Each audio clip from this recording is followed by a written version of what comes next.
we are speaking with experts on why gas prices continue to rise. According to AP News, an inflation gauge monitored by the Federal Reserve rose 0.7% in March from February, up sharply from the previous month. Compared with a year ago, prices rose 3.5%. That's the biggest increase in almost 3 years. Joining us now is Professor Yao Jim with Miami University. Thanks for being with us this evening. Thank you for having me on the show. If the U.S. claims to be energy independent, and if that is the case, why are consumers seeing these high gas prices? Yeah, so I mean, that's a great question. So we are energy independent only in the sense that we produce more oil than we use. Now, this oil, it's still traded globally. With the Hormuz Strait being closed, that's about 20% of global demand for oil being shut off. And all that demand is going to have to go somewhere. And we have an abundance of oil that continues to flow.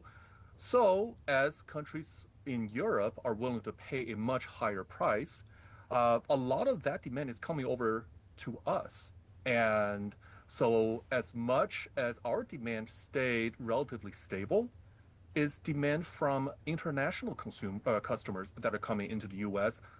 who are willing to pay more, and as a result, oil companies are going to sell to the highest paying customer, and as a result, oil price continues to go up. So that is one factor. A second factor here is that our refinery that supplies most of our gasoline in the Midwest recently experienced a brief power outage, and as a result, there has been some gasoline production disruption as well. So combining these two factors, we are seeing a lot of the cost increases coming down the stream to pass on to consumers. How concerned should consumers be about price gouging? Is that something that could be going on as well? Yeah, so at the gas station level, gas stations really operate on a razor thin margin on those gasoline. They get like maybe single digits, low single digit profit margin on those. And so there's really not much room to gouge prices. Now, at the oil producer level, this kind of goes back to what I said earlier. If a country in Europe is willing to pay for a much higher price for a barrel of oil produced here in the US, that's going to increase their margins anyway.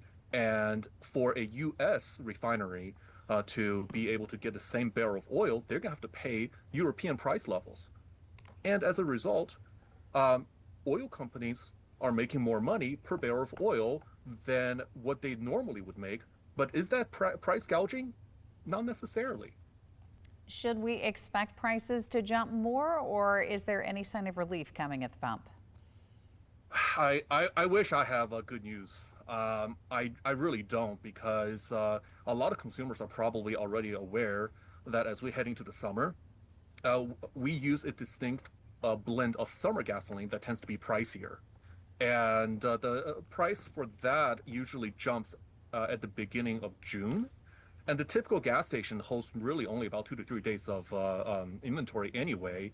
And so what we see is this rapid price cycle that is being driven by a combination of continuously increasing price of oil to limited weather-related disruption at refineries, as well as the switch to summer blend.